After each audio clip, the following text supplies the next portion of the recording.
Hello, good evening. Welcome along to the Jackocar Cup Series. It is Season 13, also known as Thursday Night Thunder, and we are here for round 10, which is in Monaco this time.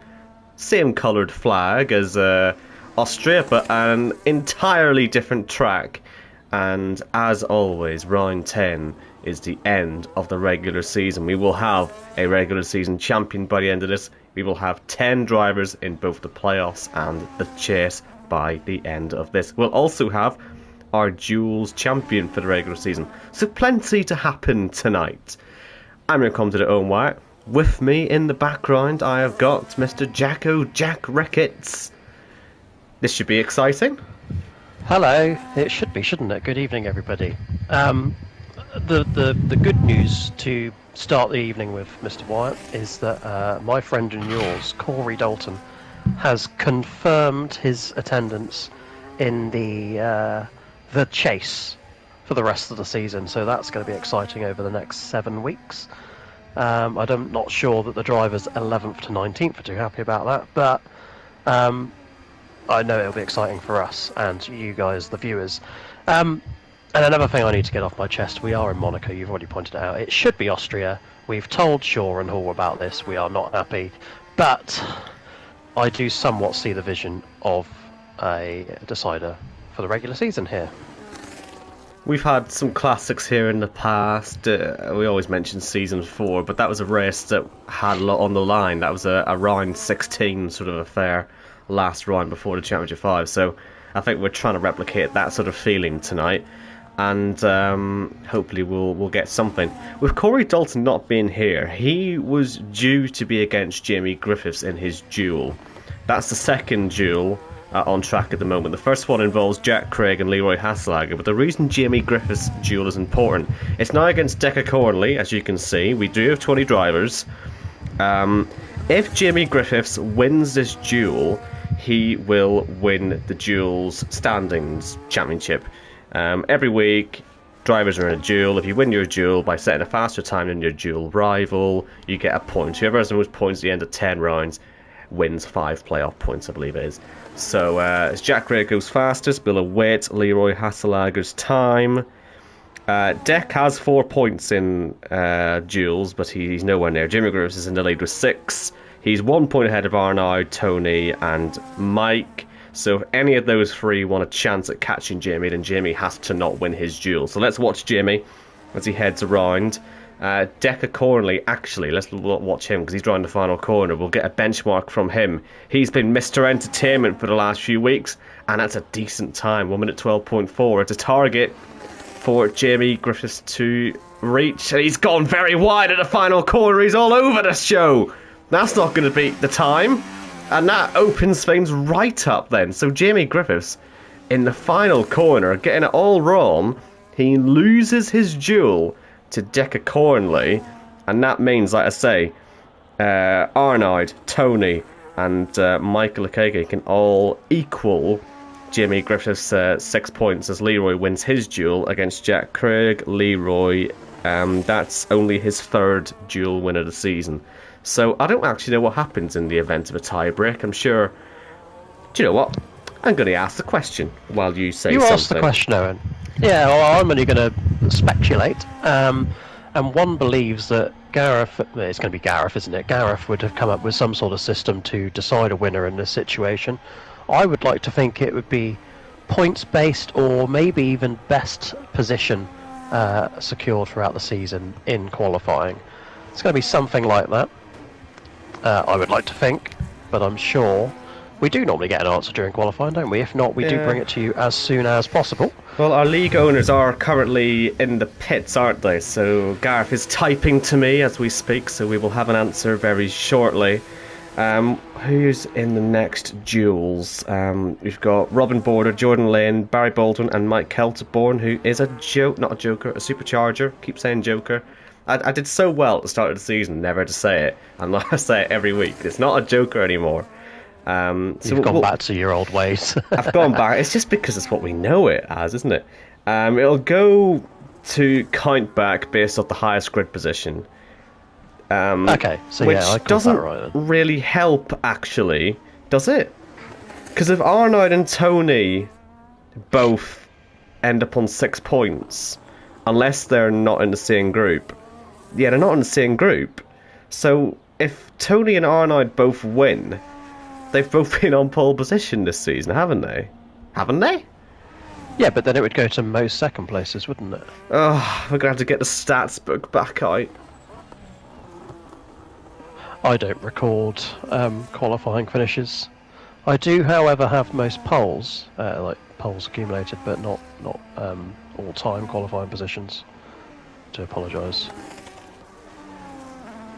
I'm going to just continue asking questions to Gareth as we watch Mike Kelterborn run the final corner. Let's say he's a supercharger. That means double points.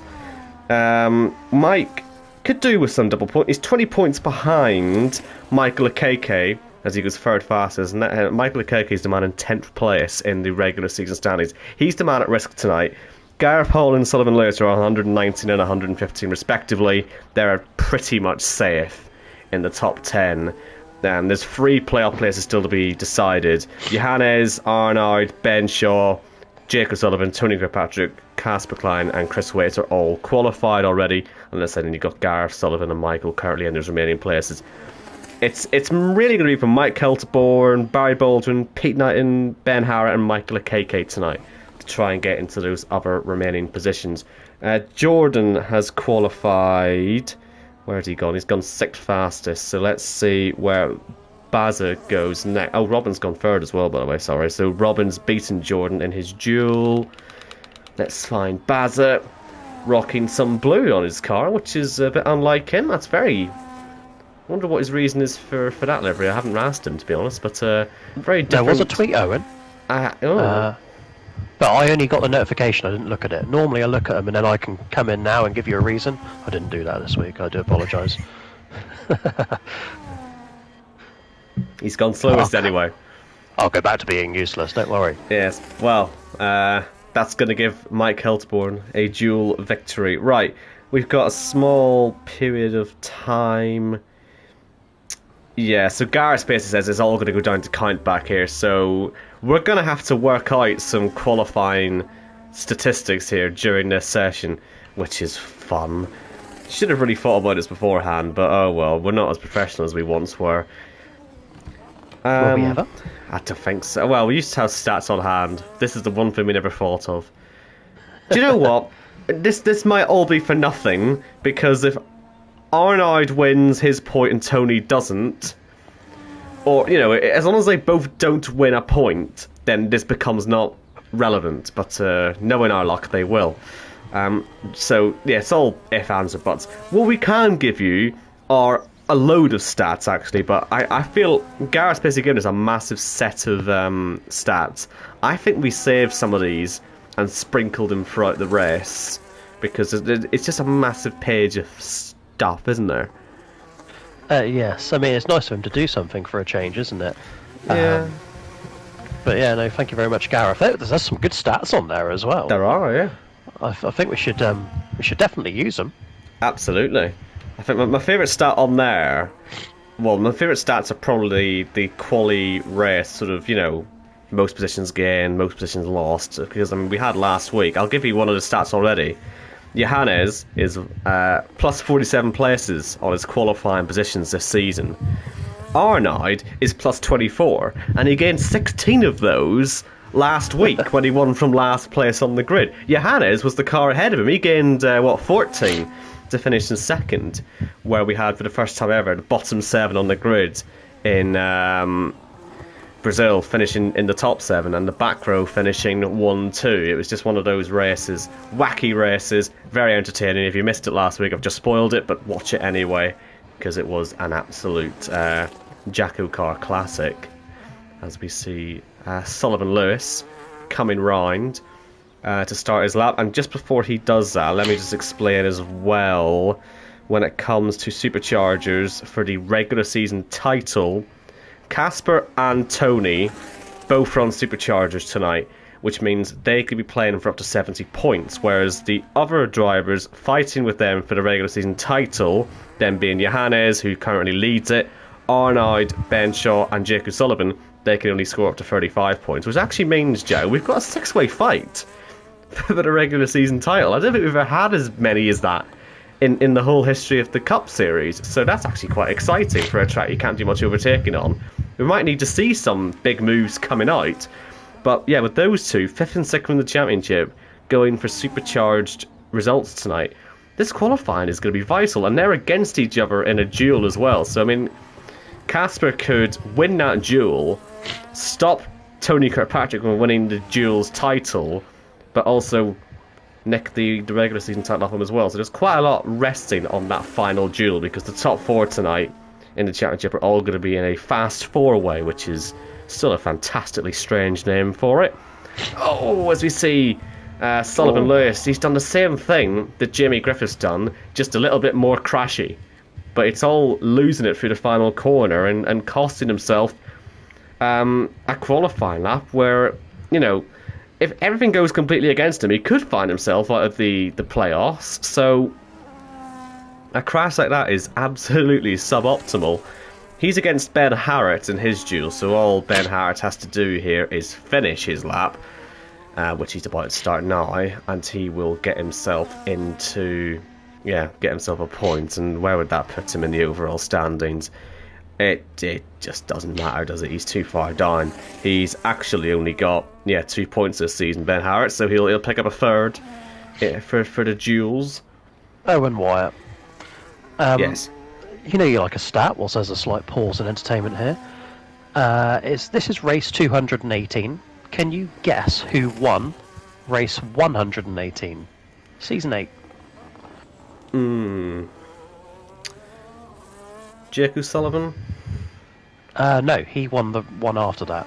Was the it man me? in question. It was you, yes. Oh, sorry. No, do you know what it is? I forget that was straight after the Championship 5. It was the first round of Season 8. I should really know that, shouldn't I? That's poor from me. So what I'm bringing up is it has been 100 races since you last won in Jackocar. Wow. 99 races since I last officially raced in Jackocar as well. I raced round 2 that season as well in Saudi Arabia, and that did not go well, as Pete Knighton goes fastest. A 25% doubleheader that night, was it? It was, yes. I'd done all the practice with Saudi Arabia because I thought it was first for some reason, so when Singapore showed up I was quite surprised.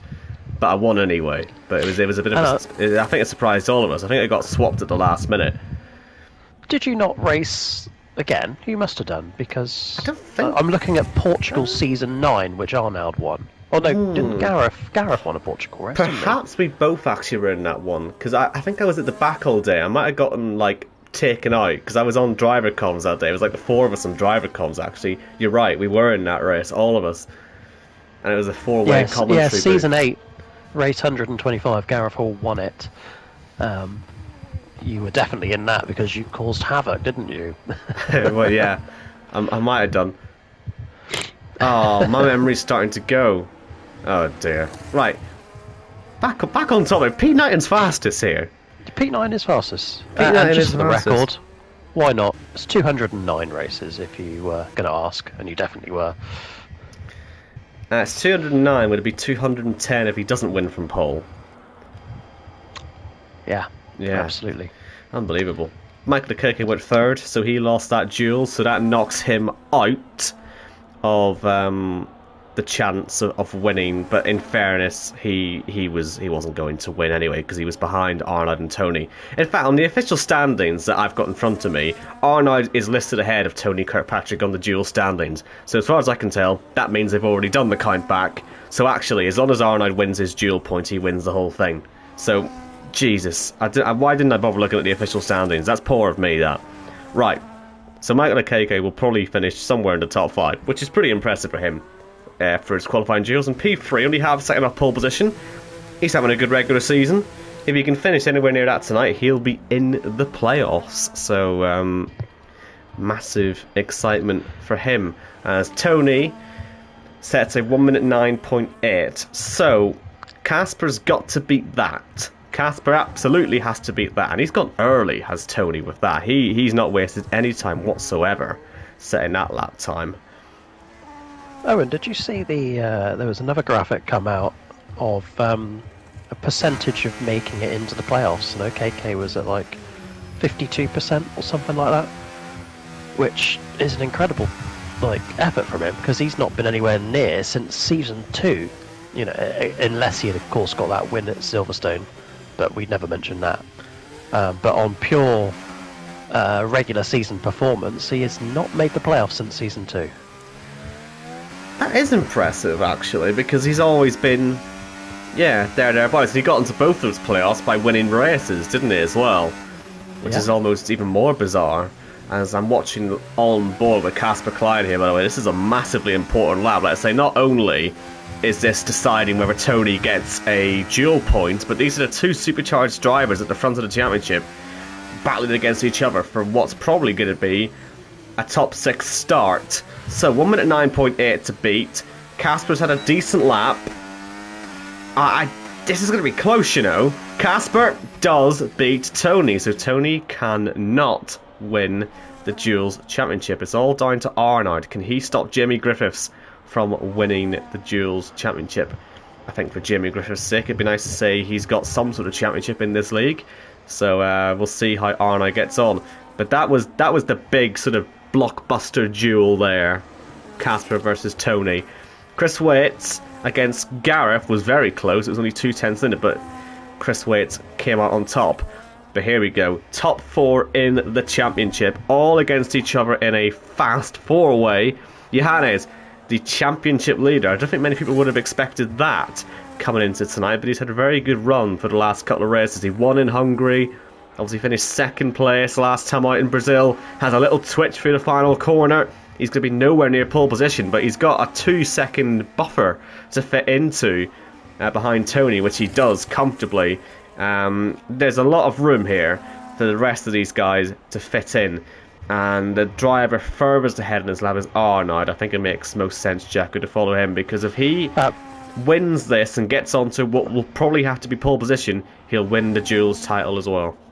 Spot on, Owen. I've actually been following Arnaud since the start of this lap, and he has been absolutely perfect all the way through. A little bit wide there, though. If he does get pole tonight, he will equal the league legend that is Khalifa. 28 poles all time. He is chasing that one this evening. Can he get anywhere near it then?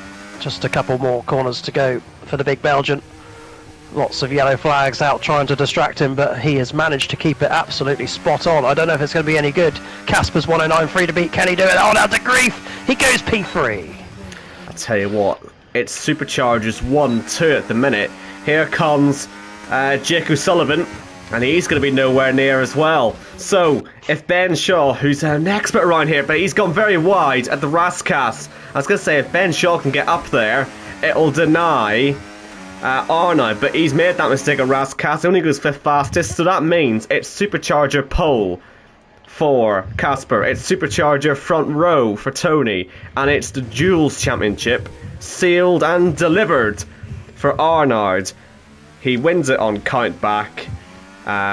Both finishing on 6 points, himself and Jimmy Gross, who still finishes 2nd place in the dual standings. I think the points breakdown, I think, is 5 playoff points for the winner, so that'll be Arnaud.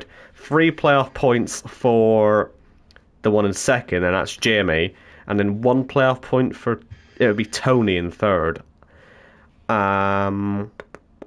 Yeah, I think that's how that works. Assuming I've understood that correctly. So that's the duels over. Presumably there'll be more duels for the playoffs, but we'll worry about that next week.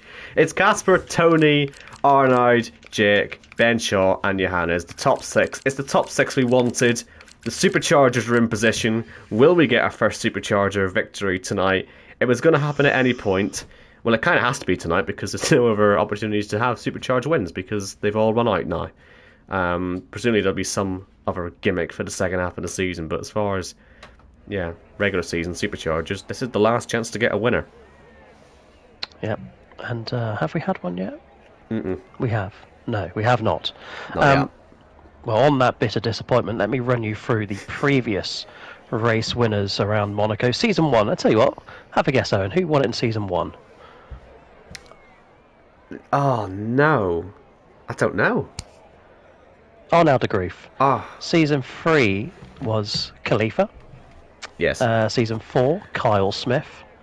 Remember that one? Season 5, we did not race here, same as Season 2. Season 6 was Casper Klein, his first of 3, I think. Season 7, Kyle Smith, I remember that one. Season 8 was Ben Shaw. Season 9 was Jake O'Sullivan. Season 10, Casper Klein. Season 11, Corey Dalton. He beat Casper at the very end. It was a race-long fight, wasn't it? And then Season 12, also Corey Dalton. So yeah, Casper only has 2, but looking very good based on that qualifying performance. And if he wins tonight, that'll be race win number 20. Only 2 drivers have gone into 20-plus wins. They are, of course, Arnaud de Grief and Jake O'Sullivan. Right, so let me get these interesting stats and facts up then. We'll start listing these off, shall we? We'll start with laps completed, because that's obviously going to change quite soon. There's 39 laps tonight, so by the end of tonight there'll be 319 laps completed this season. So far there's only been 280, and the only driver to complete all 208 so far is your championship leader in Johannes. Gareth has 279 because he got lapped at one point, but they're the only 2 drivers who are anywhere near close to being the most consistent, and it's rewarded Johannes so far for being in the championship lead. Arnaud, however, has the most laps led. He's got 70 laps led. That equals 25% of the season, led by 1 man, which is less than I was expecting, actually, for most sort of laps led. For some reason, it felt like a small number, but maybe not. Corey and Jamie Griffiths have both led 18 laps, which is the most for any driver without a win so far. We've had 13 different leaders so far this season. I feel like it's probably going to be unlikely that we get a 14th tonight, but we'll see how we get on. Do you want to list some stats as well? Any to pique your interest? Well, I'll tell you one stat. I was having a hazelnut and praline chocolate bar. So, let me go into this and find the stats that you are on about. Most pit stops. Now, no prizes for guessing this one. Robin is the man with the most pit stops all season. 26 from 9. Definitely eating, which means he's averaged nearly 2.9 stops per race. Or was it last week he was having an absolute meltdown? Or the week before, and he had like 5 or 6 stops. It's happened a couple of times, I think. But yeah, Robin's the man. And Sullivan has stopped the most in one race, which was 6 in race 1. And if you're going to get a lot of pit stops tonight, I mean, this is the problem. You're going to get a hell of a lot of pit stops tonight if things go wrong. So I wouldn't have totally surprised to see those pit stop stats get thrown out the window as well. It's on Pete Knighton, eh? Well, exactly. It's all on Pete, isn't it? Who starts P7 tonight. But we mentioned who's made up the most places from their qualifying positions, being Johannes with 47. The person who's lost the most is Jamie Griffiths. Robin's lost 31. Pete, who, like I say, is in P7 right now, has lost 28. So he could do with making some places back. But in Monaco, I mean, anything can happen. This has the potential to be very exciting indeed, because let's say we've got a regular season on the line, we've got playoff places on the line, we've got 20 drivers, and we've got 39 laps ahead of us. I mean, I can't really predict how this is going to go. I'm just going to sit back and look forward to turn 1, and we're going to see what happens from the front of the grid. Casper's had electric starts so far this season. You'd expect him to lead into turn 1. Boogity, boogity, boogity. Let's go racing, and look at that, he's just taken off. So, what about Arnaud de Grief down the inside of Tony Kirkpatrick? A little bit of contact up the hill, but it's a good move. And Arnaud already up into second place. But yeah, Casper's just so good on the starts. He's been showing me his POVs for the last couple of weeks of his starts. They do seem legit, but everyone else seems very confused as to how he just manages to nail it perfectly every time. But the start is one thing, race pace is entirely different, as we have a little bit of contact further back there. I want to say that was Leroy Hasselager going into the back of another car. We've got everything slowing down at the station hairpin. I don't think there's any actual incidents down there, apart from the odd bit of contact. It's just they're going that slowly. It brings out yellow flags on that one. Johannes in P6 is already slightly detached from the rest of the pack. So he leads the regular season at the moment. That is not going to stand if Casper stays at the front. And even then, Arnaud is up at the front as well, along with Tony. So if Johannes wants to win this regular season championship, same with the rest of them, as into the pits comes Tony. They're going to have to make moves, and this could be the first strategic move we see at the race. I don't think these are for damage, as I see Ben Shaw and Tony Kirkpatrick pitting on lap 1. You're perfectly entitled to do this in the Jackocar Cup Series these days, and we've got a fair few cars in, and I like this because it keeps you out of traffic. Tony's going to have a clear run at this. He's on the hard compound tyres. He's going to go deep into the race, and if a safety car comes out, these guys are covered because you cannot pit under safety car. So I think this is a very good strategic move, Jacko. Yep, took the words out of my mouth, Owen. I'm going to have to come up with something else to say. It does make you wonder what Casper and Arnold and Jake O'Sullivan are going to do, because, like I say, all the guys that have pitted, they are covered from a safety car. So, and of course, this is Monaco. The safety car should almost be expected. Tony Kirkpatrick, by the way, saying before this race, he does not like racing around Monaco. So him getting out of traffic might just be the best thing for him as he hunts down what would be race win number 9 as Casper Klein comes round. Then he will lead lap 2 here in Monaco. Jake O'Sullivan's caught on to what's going on here, as has Johannes into the pits, Ben Harritt too. And I suppose, you know, the one way to make racing around Monaco a lot less stressful is to be the leading car, because you can go as slow as you want once you've got your strategy sorted out. So all these pit stops could be the right call. Where is Tony Kirkpatrick? He's actually just passing Bazza down the main straight. That puts a car in between himself and Ben Shaw, who's come out just in front of Jake O'Sullivan. Can Jake get himself past Bazza? Going to be tight up the hill. He's going to be held back a little bit. I don't think it'll hurt him too much, as Johannes is a little bit further back, but he's got to be careful here because that move down the inside can go wrong, but it's good driving there. Down the inside to the hairpin though, this is an entirely different story for Tony Kirkpatrick, and that's on Jack Craig.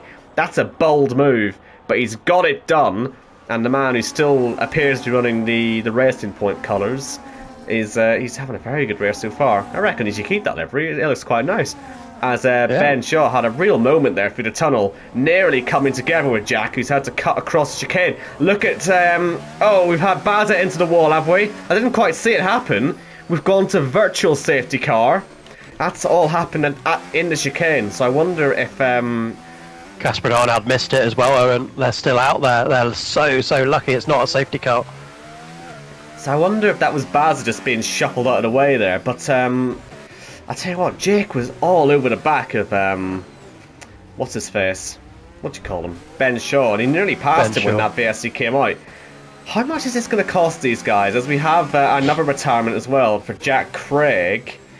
Casper obviously staying out there. He'll be hoping this VSC stays out. It's well, Pete Knighton is net race leader as it stands. He is indeed. I think you're right. He's made his pit stop. He's come out ahead of Tony. Tony will have to pass him. That's going to be difficult.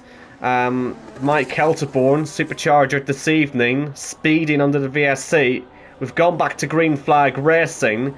There's a slow car going up the hill. I can't tell if there's been another incident there or what's going on, but someone's going very slowly. Or is that Jack Craig's retired car? It's Jack Craig's retired car. That'll be exactly what that is. Is it Jack Craig or Jamie Griffiths? I don't think Jamie Griffiths has realised he's out of this race because he's just rejoined the session. Casper pits. Arnold stays out. Yeah, you're right. Jimmy Griffiths is out of this race, but he's still circulating. He's got no car to come back to. Yeah. that's a small issue. That'll be a difficult one to take. I know we're saying that Pete Knighton's the net race leader here, but... He's not, no. Oh, hold on. We've got another crash out there, and that's for Leroy Hatzelager this time. I think Casper somehow is held the advantage here, even over Pete Knighton.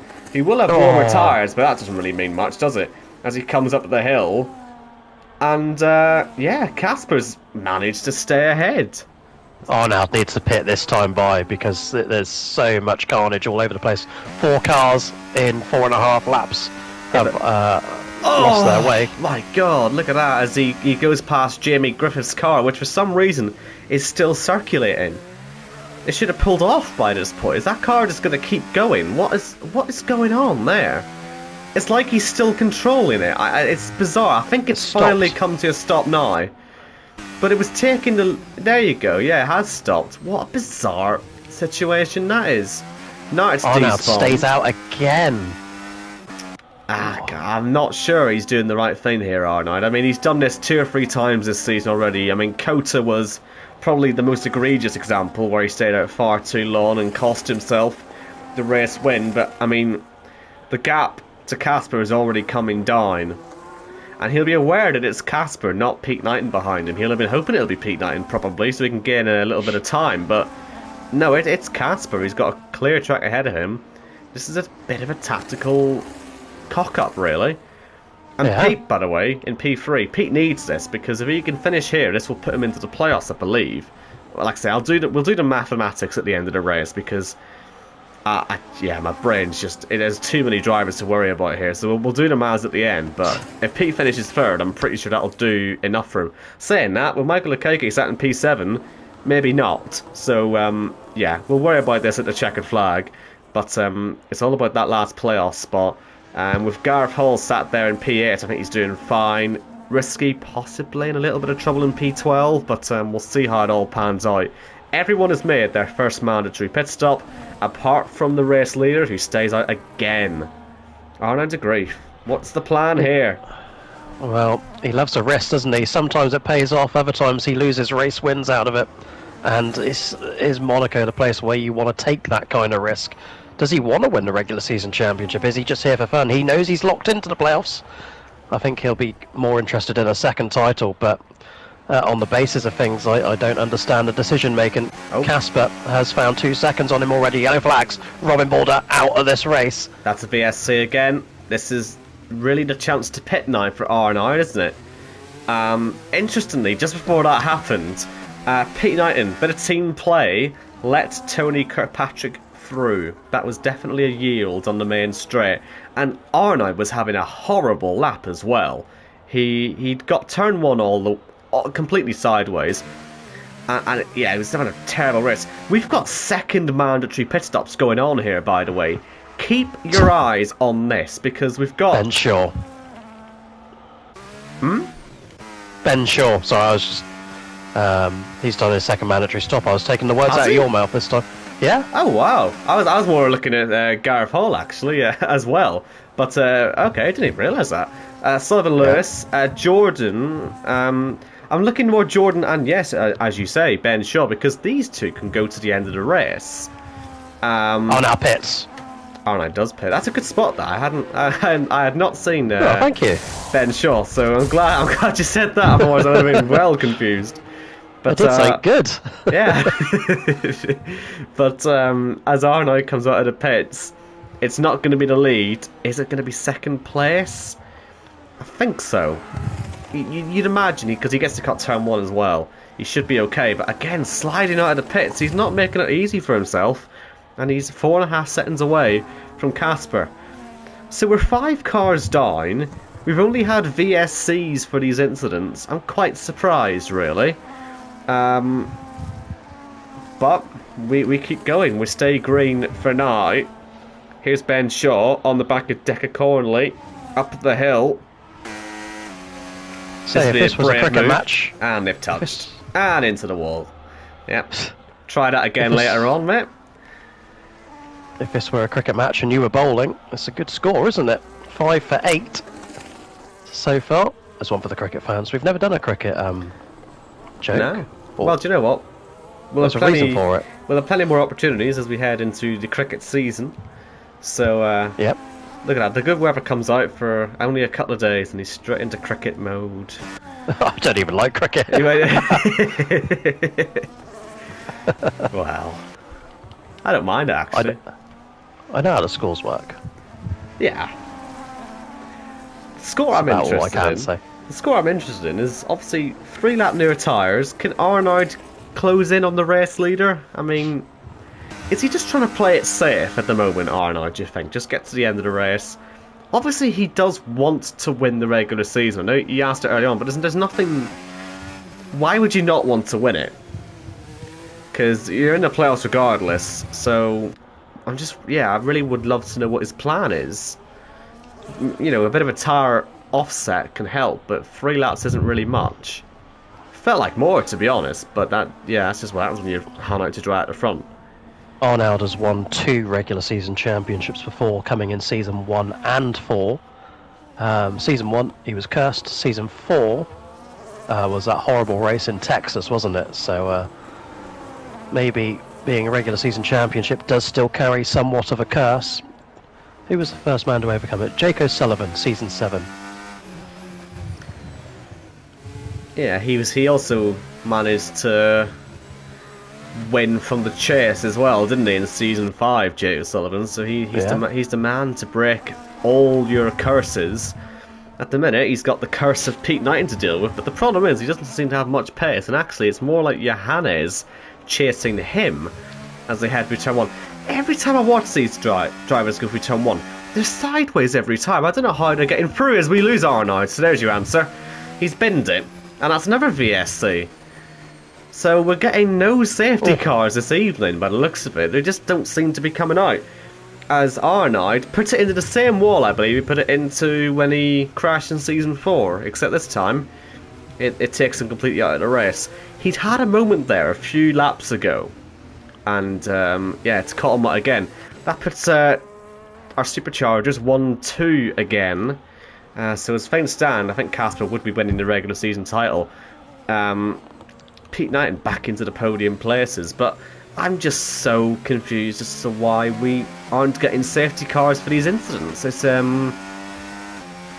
bizarre, because we've already got a 20-second gap. Do you know, well, I'll say 20-second gap, that's under VSC conditions, so we go back to green flag racing. But OKK is so far detached from the pack.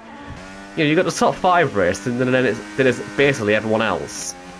And even then, Michael OKK's got Ben, Deck, and, well, other Ben Shaw, and then there's another massive gap. So, massive field spread. We're going to have some lapped cars being dealt with if the safety cars don't come out. That can cause all sorts of problems. If not, we're in for the long haul, aren't we? How many VSCs is that now? 4? 3, I think, at the moment. Okay. We shall see then. Monaco's been glitched for many a year, hasn't it? Is this the track where you need to turn the safety car setting down or up for the safety cars to come out? Is it still a glitch in this game? Well, by the looks of it, they've got to change something, because we've definitely had safety car worthy incidents. I mean, the red flag, oddly enough, works fine around here, I think, but we've not had any chance to enable it because it's broken. Oh, we've got another one in the wall. That's Ben Shaw. We caught that one live, and that's a full safety car. So there you go. We've spoken a safety car into existence. We needed that. But big names are out. Arnaud and Ben Shaw. Ben Shaw, race leader, really was the man who needed that safety car, because that would have put him right onto the back of the pack. But instead, he's taken himself out, which now means the net race leader, you know. Drum roll, please. Well, it's going to be Casper. Pit for mediums. It's going to be Casper. Can mediums get to the end? Yeah, but this isn't a mandatory stop. Good point. Not a mandatory stop. I suppose you. Yeah. So yeah, we'll go back to my drum roll then. Race leader is Gareth Hall. That's what this means, I believe now. Net, obviously. What he really ought to do then is pit for some hards, I would have thought, and make sure he has tyres to get to the end and hope track position comes his way. Because he knows there's only going to be one more safety car slot, and knowing the way this race has been going so far, it'll probably be a VSC. So he needs to take advantage and get this pit stop for tyres done now, when he knows he'll be able to get onto the train. So let's see what he does. If he doesn't do it, I'm sure Risky will try and do it. So Gareth doesn't pit. Risky? Nope. Doesn't pit either. Jordan? I think Jordan is the only guy at the moment who I think can confidently probably get to the end of this race on the tyres he's currently on. I could be wrong. The mediums might make it. But, yeah, Jordan, keep an eye on him. 2 pit stops made. And, well, yeah, net leader. Chris Waits has the right idea. He's come into the pits to put some fresh tyres on. That'll get, well, I say fresh tyres. That might be the problem. You only get one set of hard, depending on what you choose in qualifying. So Chris Waits has actually put his original set of hard compound tyres back on. So that might be what's stopping Gareth and Sully. But yeah, Chris Waits, keep an eye on him as well then. And Jordan, because they're both on hard. They're both probably going to the end of the race. Update for you as well. You were asking about Baz's livery. It was a Team Ford livery. It was short-lived though, because he was the first one to DNF. Yeah, first out of 7 already this evening. I tell you what, outside of like the big ones and you know the mass pile-ups, this must be the biggest attrition rate we've ever had in the Cup Series. I've never seen it where it's 7 separate incidents in what 11, 12 laps. Say if the bowler's having a great day out, isn't he? Yeah. So yeah, and I mean, your money's on Casper still, isn't it? But Gareth Hall, league owner, net race leader, and you just never know. But he's on the mediums. He can't make it to the end. This is the thing. I don't think he can make it to the end, but as long as the tyres don't actually blow up on you, track position is king, which is why possibly Casper's pit stop here might be a bit of a mistake. And because he's going to have to make this overtake now on Tony at some point, probably, isn't he? Yeah, and Tony's definitely the slower driver, but he's not just going to let him through. Not Tony. Do you know Tony? He'll back He's him not into. gonna allow that. He will back him into Pete Knighton because Pete Knighton let Tony through. Remember, Pete didn't have to do that, but he let Tony go through. You would have hoped that the team loyalty here will be repaid, and that these two speed drivers will work together. And I tell you what, Pete's in a great position here for a podium if he can keep this going, and he'll need to because look who's there in P6, Michael KK. Currently P10 in the championship. Right, let me attempt to do some quick maths here because it's these two at this rate who are going to be fighting for this last spot for the regular season top 10 for the playoffs. So Michael KK is on 97 points, Pete Knighton's on 84 points. That's quite a big difference in points, isn't it? So, hold on, what's the exact difference? So that is 13 points. What's the difference in points between 3rd and 6th? I will get that for you now. 3rd place gets you 26 points. 6th place gets you 19 points. So at the moment, it's 7. Which means Pete Knighton's going to have to find 6 more points from somewhere. Or win. Well, or win. The thing is, at the moment, to get 6 more points, he would have to win the race, which would get him through automatically. Or Michael KK would need to drop a few positions down to 13th, assuming, or down to 9th. Sorry. OKK has the advantage of Ben Harrett and Decker Cornley behind him as well, who are not going to pressure him. He also has Jake O'Sullivan up the road right behind Pete Knighton. History there. So Pete, he's going to have to go for it. I think he is. This is where Tony could help. I mean, if we're in this same position at the end of the race, does Tony try and engineer Pete Knighton through to win? Just to help his speed teammate out. I mean, Ben Harrett's in the mix there as well. He's level on points with Pete Knighton. If he can do something here, things could get interesting. So yeah, plenty at stake here. We've only just passed the 1/3 point though in this race, so a lot can still happen. And it looks like Gareth and Sully are swapping places. We've gone racing again, and the rest of the pack have just sort of sat there at the Rastcast. So the field spread is massive, even under safety car. But we are back racing again, and Pete is stuck to the back of Casper. But Casper up the hill. Yeah, just nothing he can do. He's going to have to get his elbows out here. He's going to have to try and get creative as Casper. This could end in tears. We haven't seen a supercharger win this season yet. What are the chances the 2 superchargers spoil it for themselves?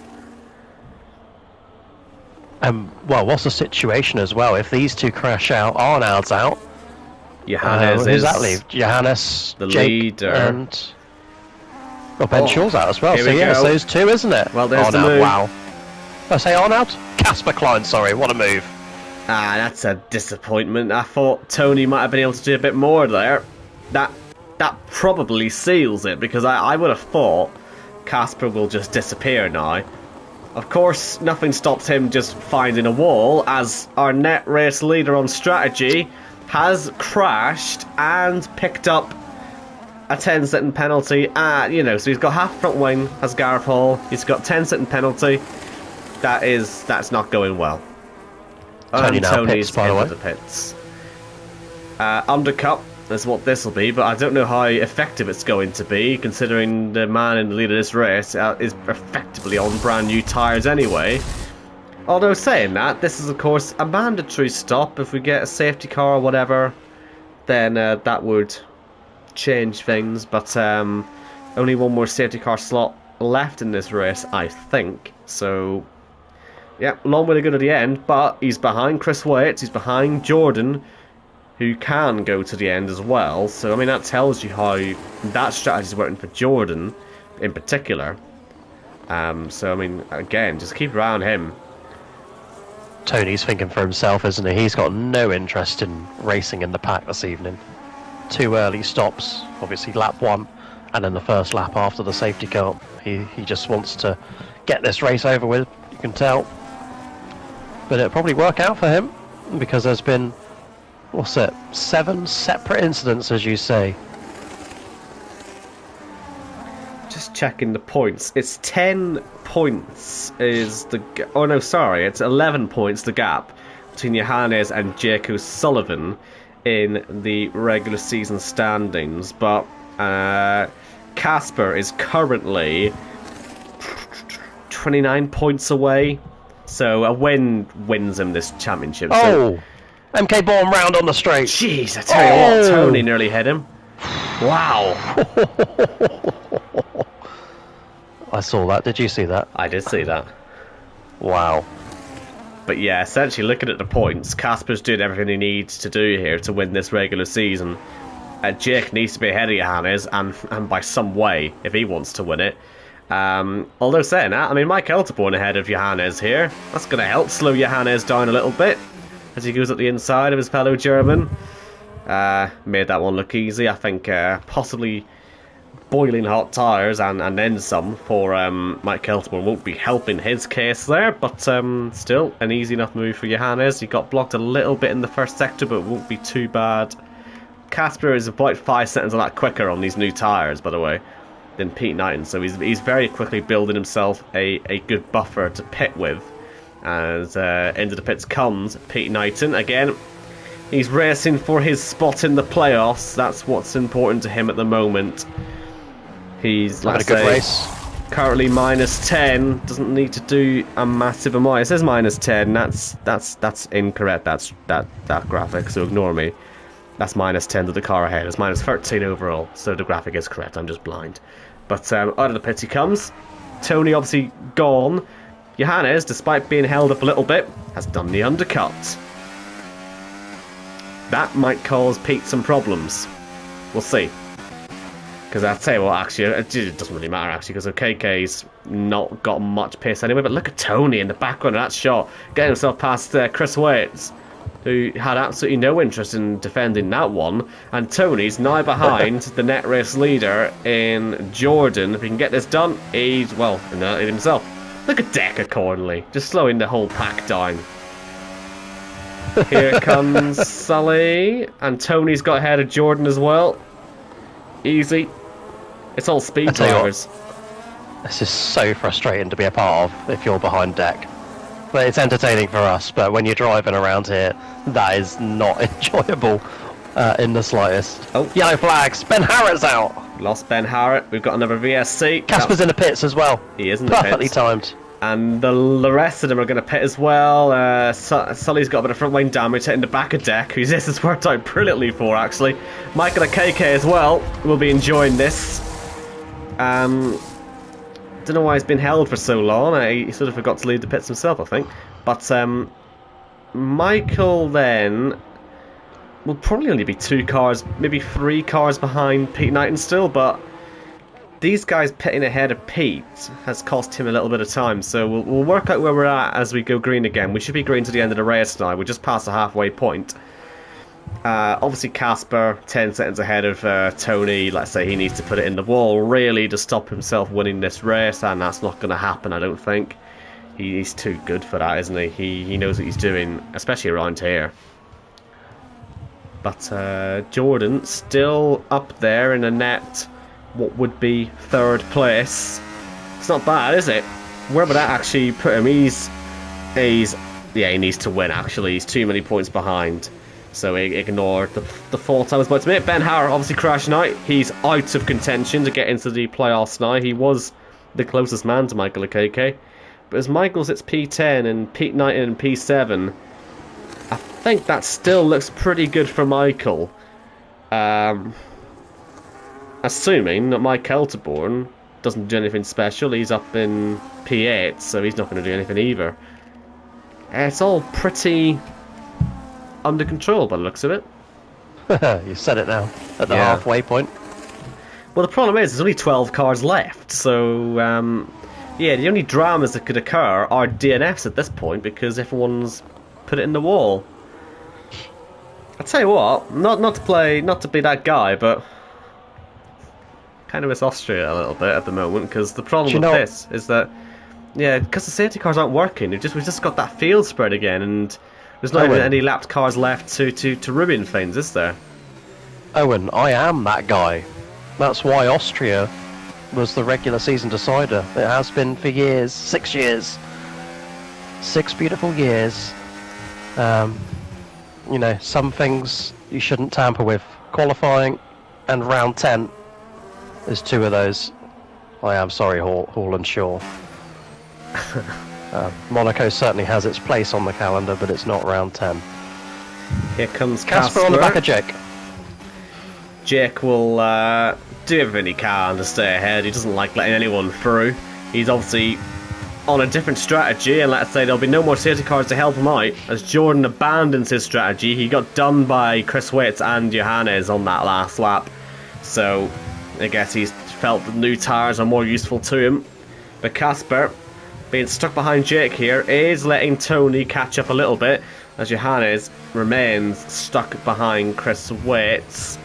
He should be faster, but it's just about getting through. Will he get through into the station section? I'd be surprised. I think he's just got to be patient. Here comes Casper, inside on Jake, doesn't go for it. This is costing him a lot of time. And again, he's on the medium compound tyres. Can these get to the end? It's not a guarantee, is it? No, and I feel like Jake knows what he's doing here. He knows he's not going to win this race. I think this is very intentional. Very, very intentional. Because the gap that Tony's got, that has come down to the back of Casper. It's coming down rapidly. Another 3 or 4 laps of this, and Tony will have arrived in this battle.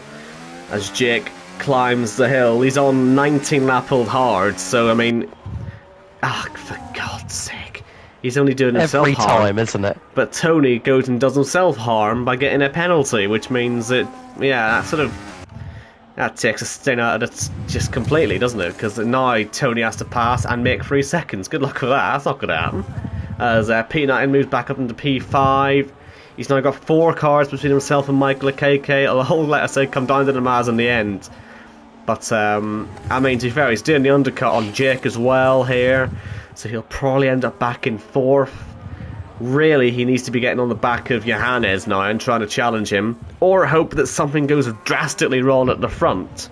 Which, at the speed that Jake is driving, could happen. It's about 1.5 seconds a lap Tony's able to catch, if not actually more. Because Casper's 2.5 seconds down on his best lap on this middle sector alone. And Jake, I think he's just going to stay out as long as he can. He's ruining his race here.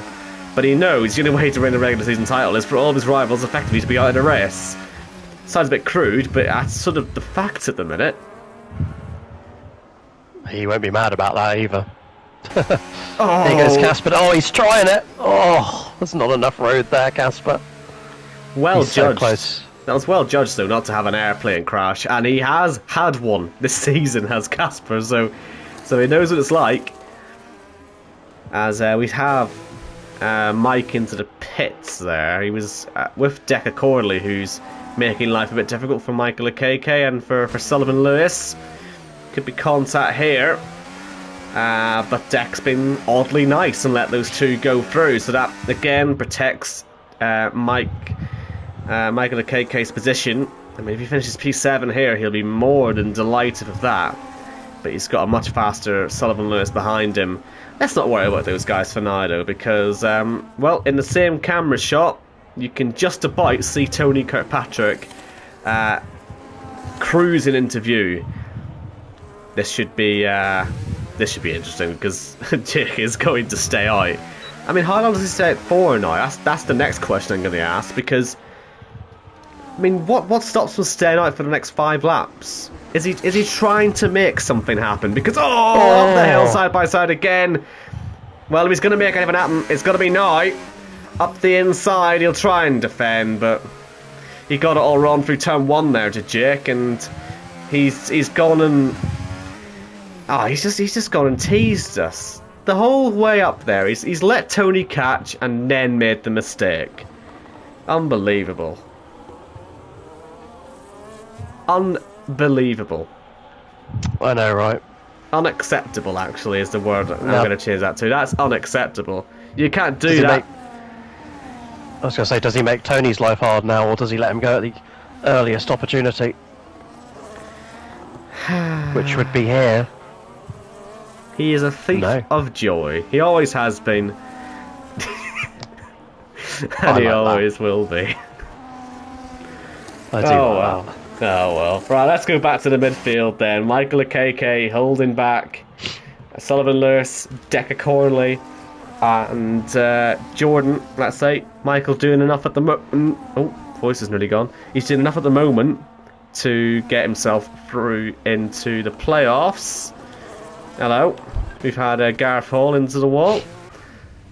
Oh, he's done beat shit. It's very easy to beat you when you reverse move with a curve like that. Tony, he is being held up. I think that's the answer to your question. Because he had a chance out the hill to get past Jake, and it's not happening. As Sully, alongside Michael Akeke, high risk stuff. Oh, they make contact. Right around the outside of the final corner there, though, went Sully, and that was a tidy old move, you know, in the end. And up into P7. We've lost Mike Kelterborn. He's left the session as Deck and Jordan have lost their front wings, and they're stacking as well, which is just nightmare stuff for Jordan. I don't know what's happened there. Have they had a coming together? I mean, knowing those two, knowing Deck more in particular, wouldn't surprise me. But that will promote Gareth up to 9th now, despite being backwards for half of the last lap. Oh, will it though? Yes, it will. Oh no! Oh, I tell you what, I don't know how they'll survive that. Those two. Deck's got a punch up. Front right punch up. Well, there you go. There's a bit of karma. Because he sort of did that to himself, really, didn't he? As he came together. I'm just trying to work out where the leaders are. They're in they're not in traffic. Jake and Tony are in traffic. Quite massive traffic. And they've cleared it. Will Jordan sneak through on Mike there? Yes, he will. Is Mike even still in the session? I don't know if he's come back or not. Deck! Sorry, Deck's tyre delaminated in the tunnel. Oh dear, that'll be a penalty. Not a penalty! It is a penalty. There it is. Jesus. That takes its time. I was going to suggest to you, do you remember the good old days when we had competition cautions? Yes. It might be a good time for one of them. Yeah. Although Deck might be bringing one out soon. Well, let's say the problem here for Deck is that even if he does throw this into the wall and flip upside down or whatever, it won't bring a safety car out because we've run out of safety car slots. So he'll pit and that'll do it. Casper did well there to avoid him. Tony and Jake, they weren't fighting, it was just Jake into the pits, so that will probably leave him probably still in 5th. Because I know he's obviously cost himself a lot of time, but it shouldn't be enough to put him anywhere less than 5th. And yeah, that is where he'll be. So that puts Pete in 4th and OKK in 8th. Right, let me get the calculator out again, because they could well finish in these positions. 23 points versus 15. That's still only an 8-point difference. OKK would still be getting into the playoffs as things stand. And Casper will still be winning the regular season as things stand. And he'll be our first ever Supercharger winner. From pole position as well. So, it's all kind That should be worth double, shouldn't it? A bit like the old Joker on a pure strategy. Well, this is the thing. I mean, yeah, we're already going to double his points. If you could you imagine going in and giving you just have 140 points? Why not? You've done you've done the lot basically. Have 140 points instead of the standard 35. But I mean, you might as well actually, because yeah, he'll win himself the regular season title regardless here. All he has to do is keep it out of the wall. Wishful thinking around here, but he's done a good job of it so far. The next car he will catch up to will be Gareth Hall to lap. So let's see if Gareth makes his life difficult. About 5 seconds, maybe slightly more behind. You can see they're in the same shot. But to be fair, actually, if I'm Casper, I'm just doing my own thing here. He doesn't really need to worry about it. He's got 11 laps to go. He's got medium tyres, he's got to protect as well. I mean, anything could happen to these tyres. I mean, he's going to run them 20 odd laps in, nearly 25 laps. Well, yeah, it will be. It'll be 25 laps on a set of the medium compound tyre. Is that doable? I just don't think that. I don't know. It feels risky to me, but he's the racing driver. From an entertainment perspective, let's hope something happens to him. But in terms of how to drive a race, Casper Klein, this is textbook so far as we come to the end of lap 28. He leads another one, surprise surprise, but he has always been so good here. Decker Cornley out of this race, and that's about all the excitement you're going to get. Yeah. Oh. His car hasn't ghosted there, has it? So they've done well not to smash into it there, those guys that came through it. But that's just now down to 11. So 11 drivers, 11 laps to go. That's where things stand. I'm just trying to work out if I can look it up somewhere. How many laps can the medium compound tyres do around Monaco? But I'm sure no one's bothered to actually look that up. But do you know what? We'll just find out ourselves. Let's just wait and see. Tony's had a good sector 1, by the way. He's found 4 tenths on Casper. Or Casper's tyres are starting to fall apart. Well, I tell you what, watching him through to back there, that was completely sideways for Casper. So I've just seen it on the replay. Yeah. Wow. Wow. Won't be doing his tyres much good. Slightly off topic, but I'm a big fan of Casper's livery at the minute. It's like a bit of a mix of last year's Japan Red Bull, but also this year's Haas. Yeah, I've been trying to work out what it looks like, but that's what it looks like, and it's a very nice livery. But it is a slow car at the minute. He's got 10 laps to go on these tyres. I mean, if Tony passes him, he's still going to be at 3 seconds. But you are right, he's catching. And Tony doesn't need to pit again. Mm-hmm. So there is a bit of jeopardy left in this race, just about. And I think Casper has very much laid his bed, hasn't he? Made his bed. Made his bed, yeah. I mean, this is it. I mean, I don't know if he'd been counting how many safety cars we'd had, but yeah. When you're out of safety car slots, you're out of safety car slots. They can't just magic up new ones, I don't think. I know if you do a 100% race, I think you get 6 slots. I don't know why there's actually a maximum. I suppose it's just to stop a race being a 100% safety car, but still. Anyway, we've got an actual 2021. Well, yeah. Even then, they only limited out to like 2 or 3, for goodness sake, before they gave up on it. But but you know, we've had. I suppose we've gone for 6 because that's how many we had in Canada 2011. That was the record, wasn't it, for safety cars with 6? Oh, and peeked into the wall. Under pressure from Jake. I tell you what, if he gets overtaken, don't Well, I was going to say, don't be surprised to see Pete into the pits for new tyres, but now he's broken the front wing. He probably can't afford that. I'm just thinking because he had 24 seconds over Sully. But I think he's just going to have to, yeah, live with this. Yeah, going to have to live with it. The traffic has helped Tony here. I say the traffic, it's one car, it was Gareth Hall, but now Tony's into DRS range. He didn't help him either, he put him into the wall, Rubens Barrichello style. Did he now? Yeah. Not quite as extreme as that, but Gareth definitely nudged Tony, and now he's on the back of him. And Tony will want to get through here, because he's still got to eliminate that 3-second penalty, which he could do. Well, this is... At the rate that he's going, yeah. This right now is the battle for the regular season championship. At the moment, Tony would actually win it. I've just realised, anyway, even if he doesn't pass, because he's actually got 14 points of gap over Casper. So actually, if they finish 1-2, it'll only be a 10-point gain for Casper. Oh. I was going to say, so I was going to say Tony has to pass to win the title, but actually... I read that wrong. I thought they were both on 185 points. Or, that's my bad, actually, for God's sake. Right, so, oh, that's really annoying. The graphic says there's 10 points between them, right? I'm not going mad. Or is that how many playoff points they've earned? Oh, do you know what? I don't know anymore. Right. Well, their points would be doubled anyway, wouldn't they? Yeah, so 60 points for second place, 70 points for first place. So it doesn't actually matter what order they finish in. Tony... would actually win the regular season title. So I've said all that and it was wrong. So Tony can do whatever he wants here. So for the entertainment, put him in the wall. Or a nice pass. Or a nice pass. But then he has to make 3 seconds. But actually, yeah, either way, Tony is going to win the regular season.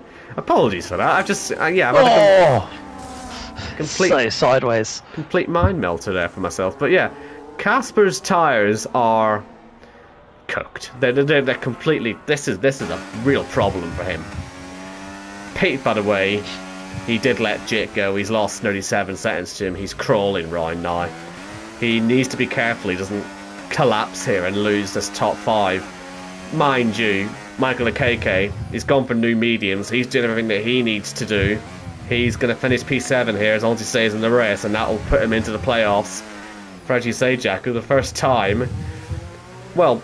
In 5 years is what that is. In the Cup Series. Yeah. Crazy. Yeah. What would it have been? Sometime around October 2020? Possibly even earlier than that. But definitely a very long time. I mean, we're closing on 6 years since Pete Knighton's last victory. That will be far away. But, yeah, all sorts of big anniversaries coming up. League obviously turned 6 years old a few weeks ago as well, which is always a weird one to think about. But, that's oh well. Crazy, isn't it? Some leagues just seem destined to go on forever, and this is one of them. This I do have a good idea. Destined to go on forever as well. This is very close to the lead. Yeah. Oh, Tony. A good idea that I have is that I regain some level of ownership next season and redo the calendar. Yes, I agree. Do that, please. I will. Because we can't go on like this. Hopefully. No, we can't. I mean, who'd have thought that our saviours would have been Casper Klein and Tony Kirkpatrick to try and provide some entertainment here under the lights of Monaco. Casper holding on. I mean, but Jake O'Sullivan is also all over the back of Johannes here, so we actually have 2 fights out on track. Jake actually is quietly flying out here. He's probably the fastest car on track. He's got the best tyres. I don't know if he's got enough time to catch these 2 at the front, but if they start, you know, actually fighting, that'll help. And Tony's had a good run through the Nouvelle Chicane.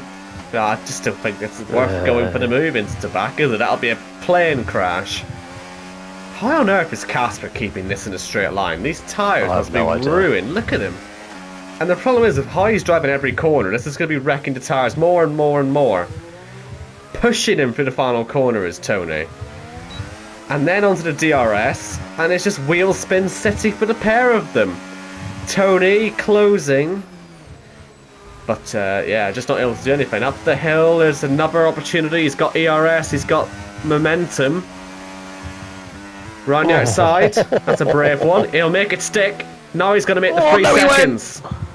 Now he's going to make 3 seconds. Good move, well executed. Now, what about Jake on Johannes? Because I tell you what, he could sniff a victory here. If they still squabble up at the front. Jake's on such good tyres right now. He could nick this off them, honestly. Keep an eye on Jake O'Sullivan. I know there's only 4.5 laps. Only 4.5 laps to go. He's hit the wall. No! Bloody hell, man! Hate this guy. I hate this guy. I hate the guy. You didn't swear, did you? I also didn't smash my fist on the table when he did it either. Well, he's just gone over some debris as well. Oh dear. No, I didn't. Amazing. Oh, it's so frustrating, isn't it? Tickled that did. I'm trying so hard to make this race interesting, and then he goes and hits the wall. Oh my god. Oh man. Well, you did really well. You've carried this for 36 laps. It's been a great showing. Well, I'm glad it's appreciated. Next season we'll be back in Austria, folks. Yeah. Oh dear. Right. Let's compose ourselves again, shall we? Because we've got traffic, which could pose. Well, say it's not. Well, it's less traffic. It's more. Who actually is it? It's Chris Waits on pretty much brand new mediums, challenging Casper as Jake round the outside of Johannes, who has front wing damage, by the way. That might explain why Jake's been so close to him, but he can't make the move stick. But yeah, it's Chris Waits on new tyres. I mean, he's going to be causing all sorts of problems here for Casper. DRS. I mean, Casper can't really afford to let him go either.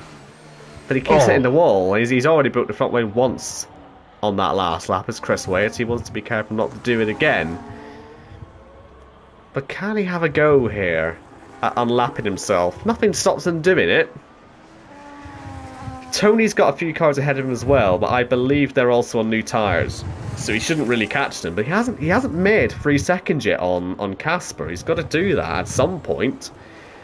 And if he does so, it'll be our reigning champion going through to win his 3rd race of the season and become the first driver to win on a supercharger, along with winning the regular season. He'll have done again the lot, and you know what? Casper's had enough of that, and he's basically conceded that position, which means we can watch another attempt from Jake O'Sullivan on Johannes into the Nouvelle Chicane, but there's just no way through. Johannes is defending to the inside every time, and it's doing the trick. I'm still expecting to see Casper's tyres blow up at some point, to be honest, because despite everything, he's being caught hand over fist right now by these guys. It's going to be a three-way scrap for 2nd place on the final lap. We're on to the penultimate lap now. Casper did that lap 7 seconds slower than his fastest lap. He is, to put it mildly, he's crawling round. And Jake is finally through on Johannes as well. That exit of turn 1, nicely done by the 3-time champion. Can he make up that time? I think he can, Owen. You're right about this. He'll be on him by the end of this. He'll be on him by the time we get out of these hairpins. I think Casper must literally be on the verge of his tyres blowing up. He's there. Yeah, these tyres are on the verge of catastrophic failure. It could easily happen on this lap, if not the next lap. But regardless, Jake O'Sullivan is on him. What a bizarre strategy. Like, we thought it was a bit bizarre when Casper did it. And I'm sure Casper felt well clever at the same time, but it's because of these lack of safety cars in the second half of the race. He's had no chance to get off these tyres. Well, you won't believe it, folks, but we finally made it. It is going to be, thank the Lord, 1 lap to go here in Monaco, but the excitement is actually down in the battle for P2. Jake O'Sullivan has brought Johannes Mellis with him, Owen White. He has indeed. Can Jake make this through into turn 1? I don't think there's... Oh, and he's going to crash. Again, he's put it in the wall. Again, he's put... No, I'm not going to swear. He's broken... he's broken Johannes' front wing in the process. All you had to do was drive past him. He was even letting him through, was Casper. He's not going to do that again. He's not going to make that mistake again. He defended this time into the second sector. He's still crawling round, and Jake's given him a massive reprieve here. Can he take second place? It would still be a supercharger 1-2, which would be bump and run, Jake. Very impressive, but it's going to need to be a bump and run because he's going to be sent to the outside of a corner again, which doesn't work around here. That's a bit of a nasty corner cut. Jake, inside, into the back. That's going to be contact. That's going to be an accident. It is an accident. Oh, they're still side by side. Oh my goodness me! How have they kept that on the road? Finally! Wow! Jake gets through, as does Johannes. And Tony crosses the line way ahead of all this to win on his supercharger. He is the regular season champion. Jake is second. Johannes is third. Casper is fourth. Sully's been disqualified for some reason, which means we have only 10 finishers. And it looks like Casper's tyres did blow up straight after the finish line. So I'll tell you what, that's how he really did push them right to the very limit at the end. Pete Knighton, it's a very good P5, but just like in Monza, he's got Michael Akeke behind him. He's got Michael Akeke with him anyway in 5th and 6th. I forget the order they finished on that day. But on this day, as long as Michael Akeke gets it to the finish line, it will put him into the playoffs. What's interesting... How slow he's going as well. He knows... What's interesting, though, actually, is that Sully's just been disqualified from the race, hasn't he? He was plus 21 points, so I think Pete would have had to basically win the race to overtake him on points. Michael Akeke, I think, will overtake Sullivan on points, which is impressive. He won't get Gareth Hall, because Gareth's finishing 9th. But Michael Akeke, it's another P6, and it is playoffs for Michael Akeke. Well done. Oh, do you know what? He'll love that as well. He will love that. He deserves it as well. He's been up there all day. He has all season. Certainly second half of the season. Ah, we didn't see Ben Shaw's message in the chat earlier. He asked if he could be driver calm. I didn't spot that. I had my phone on Do Not Disturb. I do apologise, Jake. Not Jake. Ben, because I probably would have said yes to that. Because I was losing the will to live at a certain point there. Yeah, not the only one. Oh dear. Oh dear. Do you know what? We made ourselves laugh at that anyway. Well, we had to, didn't we? Well, we did have to for a bit. It did liven up at the end, but we lost what, 7 cars in 12 laps. I mean, when that happens, the race is sort of doomed to fail, isn't it? Yeah. I don't know what happened though. It had potential to be really good, but anyway, I'm not going to bitch about it anymore. The race is over, and Tony has won it on a supercharger. That's the headline. He's won the regular season. He's won his supercharger. He's broken all sorts of lovely records. He's the first Thursday Night Thunder champion for regular season. Arnold didn't. Arnold did win, didn't he? The other bit. The duels as well, so that was also decided for him. And yeah, we've got playoff drivers. I'll list off our playoff drivers and hope I'm right. So it'll be Tony, Johannes, Arnold, Ben Shaw, Jake, Casper, Chris Waits. Forget about Chris Waits being in. Haven't really mentioned him much tonight, but he got himself through just purely on points. Then you've got Gareth Hall, Sullivan Lewis, and Michael Akeke. That should be our drivers who are through. And let's say Tony's through as champion. Right then. I don't know where we are next week because officially I've not been told what the calendar is. And I don't know if we are at liberty to announce it. I don't think we are either, so we'll just be quiet and expect a graphic to show up on Twitter and Discord. Yeah. Well, we will look forward to that then. And yeah, we will speak to you next week. We don't have any in-season breaks, do we? We just go straight through to the next stage of the championship, which is the chase and playoffs. Same system as last season, isn't it? Where we lose a playoff driver every week. We lose chase drivers every 2 weeks, leading to a mini championship 4 in round 16. And then the winner of that joins the 4 best playoff drivers in the championship 5. Whoever is the highest placed driver after round 17, whoever finishes highest in that championship 5 race wins the title. We've seen it all before. We'll see it again. Will we see a new champion? Find out. Well, we're only 7 weeks away from it, actually, so we'll find out pretty soon. Yeah.